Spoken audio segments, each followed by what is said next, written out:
What's up? Indie games. Every day I grow more and more grateful that they exist. As the AAA gaming space goes further and further into anti-consumer microtransaction hell, I can always count on indie games to provide me a good time. It's disturbing that buying a game and having it complete and functional on day one is a selling point for me now, but I guess that's just where we're at. These games are the products of developers who truly care about the art of making games, and oftentimes I find them to be even better than the AAA games they compete against. So, why don't we talk about some of the best ones? This is not a definitive list of the best indies of all time, just the best of the ones I've played. If I don't mention your favorite, feel free to leave it in the comments. And hey, maybe you can find a new favorite by watching this video. Let's find out. Tony Stark was able to build this in a cave! With a box of scraps! Any video about indie games is not complete without talking about Cave Story. Cave Story, developed solely by Daisuke Amaya and released all the way back in 2004, is basically the granddaddy of modern indie games. It's this game that we have to thank for proving that a game made by just one person can be massively successful. In this game, there's a story in a cave! Shocking, I know. You play as a young boy who awakens in this cave with no memories of how he got there. As you explore forward, you find out that the cave you're in is populated by the Mimiga tribe, a tribe of cute dog slash cat slash bear slash, I don't know, creatures. Not all is well, however, as the evil doctor is after the Mimiga for reasons unknown. As you travel throughout the game, the story continues to grow and reveal the truth about who you are and why you're here, and it honestly gets surprisingly dark by the end. Gameplay-wise, this game is a very traditional side-scroller shooter type of game. The controls are extremely simple, and the game is overall very intuitive to play. Think of it as a combination of Mega Man and Super Metroid. Exploring will net you new guns and upgrades to your attributes, which you're going to need, because this game gets extremely fucking hard! That's just in the story mode too, not even the optional challenge areas. While it may seem quaint nowadays, Cave Story is still worth the play due to its fun gameplay, memorable story, and its historical value. And you are wearing his merchandise! Believe it or not, this is the only roguelike on the main sections of this list. That's intentional, because if I included any other roguelikes, the video would be approximately 12 hours long. Hades is a roguelike action game set in a Greek underworld, developed by Supergiant Games. In this game, you play as Zagreus, the son of the god of the dead himself, as you fight your way through legions of the dead to try to escape the underworld. Hades is very special to me because it marries my two favorite things in games very effectively: story and gameplay. Plenty of games have great gameplay and great stories, but the two are kept separate. Your character could be doing one thing in the gameplay segments, and then a completely other thing in the story segments. Hades does a really good job of avoiding this by incorporating the story into the gameplay. By playing the game, hacking and slashing your way through levels, defeating bosses and completing challenges, you're able to unlock more conversations with the various residents of the House of Hades and progress their stories. The combat is already rewarding on its own, so having a very enjoyable set of characters to converse with and potentially romance just makes everything better. And yeah, about that combat, it slaps. Hades is very accessible to new players, but also has a lot of depth to keep longtime players engaged. It may not be as deep as other roguelikes, but its pure fun factor keeps things engaging. You've got multiple weapons to choose from that all play extremely differently. The core of the game comes down to the boon system. As you travel across zones, you'll find boons from the various gods of the Olympian pantheon, and the boons that you choose will modify the properties of your moves, among other benefits. This system is very simple, but it leads to a ton of different gameplay possibilities and ways to snap the game in half. Hades is a great game. Check it out if you haven't.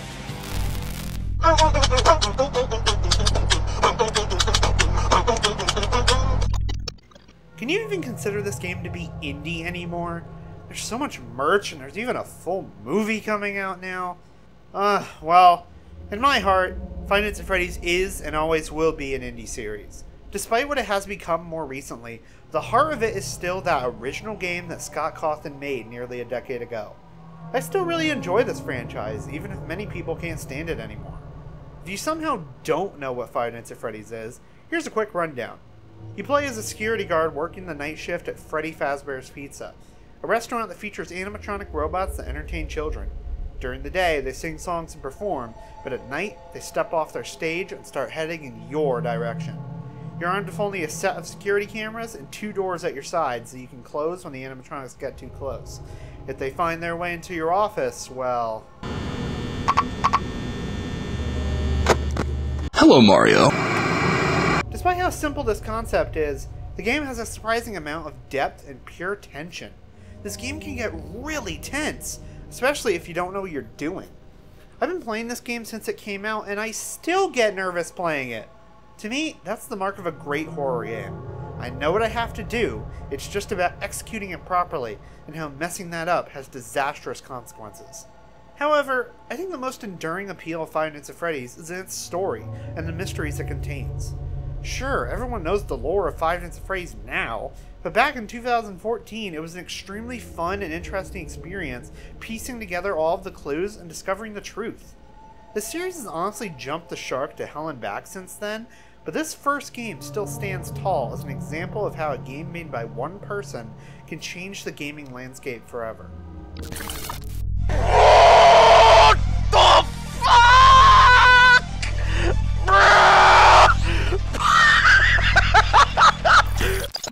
Okay, so everyone and their grandma has talked about Undertale. I am painfully aware of this, but I would be remiss not to talk about it in a video like this one. Undertale is an RPG game made by Toby Fox, released back in 2015. In this game, you play as a child who falls into the underground world of monsters, and has to find their way back home. Along the way, you meet an incredibly memorable cast of characters and experience their stories. Depending on the choices you make, you can either help these characters resolve their various issues, or go down a much darker path. What makes Undertale unique, and indeed what made it stand out when it released, is its focus on morality. The enemies in Undertale are not just nameless, mindless monsters. In fact, a lot of the time, they're their own people with their own stories to tell. You can kill enemies, but you're encouraged to talk your way out of battles instead. Whatever you end up choosing to do will change how the entire game plays out, for better and for worse. To say anything more about Undertale would honestly be spoiling the experience.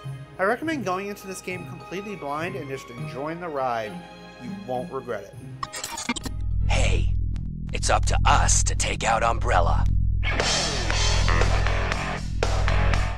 Oh god. I love this game. I purchased Signalis during the most recent Steam Winter Sale, expecting to play through it and just move on.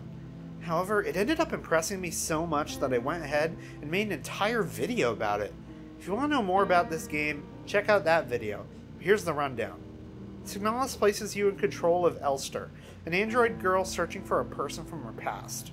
In order to find them, she has to travel through abandoned facilities full of disturbing creatures, solve puzzles along the way, and fight to survive. This game is a return to the golden days of survival horror, calling back to classics like Resident Evil 1 and 2, while also evolving the formula and updating things just enough to provide a brand new experience. Your movement is relatively slow, and every action needs to be carefully considered. A single mistake can mean being found by enemies and killed. Ammo for your guns is very limited and has to be rationed. The game can be very intense and scary at times, which leads to a really memorable gaming experience. This game is honestly truly unlike anything else I've ever played, from its gameplay, to its puzzles, to its presentation, to its story. I highly recommend it to anyone who's interested in a top-tier survival horror experience. The only good bug is a dead bug. Hollow Knight has managed to absolutely explode across the indie scene in recent years, and for good reason. This game is massive, very fun, and absolutely beautiful to look at. You play as the Knight, a small warrior creature who descends into Hollow Nest, a massive cavernous land of bugs that has been ravaged by an infection that destroys those it infects from within. This game takes a lot of inspiration from Souls-like games and intentionally keeps its story pretty vague. The Knight does have a goal in mind, but you gradually figure out what that is as the game goes on by examining flavor text and lore. This game is an example of the Metroidvania genre, inspired by Super Metroid and Castlevania Symphony of the Night. By exploring the massive map this game has to offer, you'll unlock upgrades for the Knight in the form of badges that you can equip for various effects. Building your own version of the Knight forms the depth of Hollow Knight, and can lead to a variety of different playstyles depending on what interests you. But what sticks out to me the most about Hollow Knight is its atmosphere and vibes in general.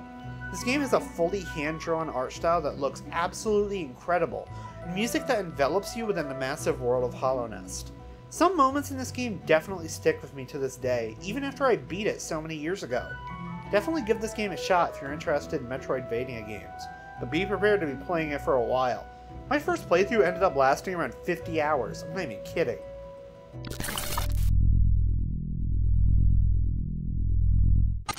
Now it's time for some honorable mentions. These are games I either had less to say about or don't have as much experience with, but still wanted to shout out. Lightning round, go! Celeste is a fantastic 2D platformer with a great story about anxiety and identity issues, complete with a banging soundtrack by Lena Raine. It's hard as balls, but overcoming the challenge is highly worth it. Terraria is basically what would happen if Minecraft became a 2D game and also had way more depth and things to do. This game can be intimidating to jump into due to the sheer amount of content it has, but it's extremely rewarding if you do. Risk of Rain 2 is a third-person shooter roguelike that's extremely addicting to play, features a ton of replayability due to its variety of different classes, and has an incredible soundtrack on top. You can't go wrong with this one. No Man's Sky may have had a complete garbage fire of a launch, but it has redeemed itself and then some through constant updates by the developers who have refused to abandon it. This game is so packed with content and sights to see nowadays that I can't help but recommend it. Path of Exile is basically the Diablo game that Blizzard refuses to give me, being damn near endless in terms of how much content it has. Its consistent cycle of updates in its over 10 years of existence, and its mind-bogglingly large endgame experience. If you choose to learn how to play this game properly, you will be sucked in, I guarantee it. Neon White is a first-person shooter where you're incentivized to speedrun every level. The gameplay is already incredibly fun, but a lovable cast of characters and a phenomenal soundtrack bring it home. A Hat in Time is a total love letter to classic 3D platformers like Super Mario 64, but with modern touches that make it feel fantastic to play. The humor in the story, combined with the sheer love that clearly went into this game, make it something that's very hard to dislike. Last but not least is Shovel Knight, a game that deserves to be up there with Cave Story in terms of indie gaming icons. This game is basically what would happen if all of your favorite NES platformers were fused together and released in the modern age, and it still slaps to this day. Whew! Lightning round over. There were so many games that I wanted to talk about here, but this video would be ridiculously long if we went through my entire list. However, there is one more game I'd be remiss to not talk about. Fascist. I beg your pardon. System of government characterized by extreme dictatorship. 7 across. Oh, I see. It's fascism. Disco Elysium almost shouldn't exist. This is a game made by a team of developers who had never even made a game before, based on the world of a book that was never even translated into English, that plays like classic CRPG games of the past with a new twist. Despite all of this, this game manages to work, and work incredibly well. This game somehow manages to marry all of these different aspects with a strong story, an unforgettable cast of characters, witty writing, the likes of which I haven't seen since Portal 2 was released, and huge doses of political commentary that are somehow never preachy or annoying. I recently finished this game for the first time and I was absolutely blown away. You play as a detective trying to solve a murder case. Only problem is, you got blackout drunk the night before and have completely forgotten who you are. Additionally, the various parts of your mind, such as your imagination or your fears, speak to you directly and help guide your actions. You gain skill points as you level up, and can invest those points into making these parts of your mind stronger in order to pass skill checks and gain other benefits. It's hard to describe what makes this game so special without talking about it for ages. This is a game that completely blindsided me due to how captivating it all is. It's by no means an extremely difficult or long game, but what it does with the time it has is astounding. It's one of the best RPGs I've ever played, and I would recommend it to anyone, RPG fan or otherwise. So, those are just a few of the best indie games I could think of. Like I said, this list was limited to only the games I've played, and even then I didn't manage to list all of them. There's an entire world of incredible indie games out there to explore, and I think you should give them a shot. Support the developers who put out good games, and you'll get more good games in return. Now I'm going to go play more Path of Exile, because I am incredibly addicted to bashing in the skulls of my enemies. Later!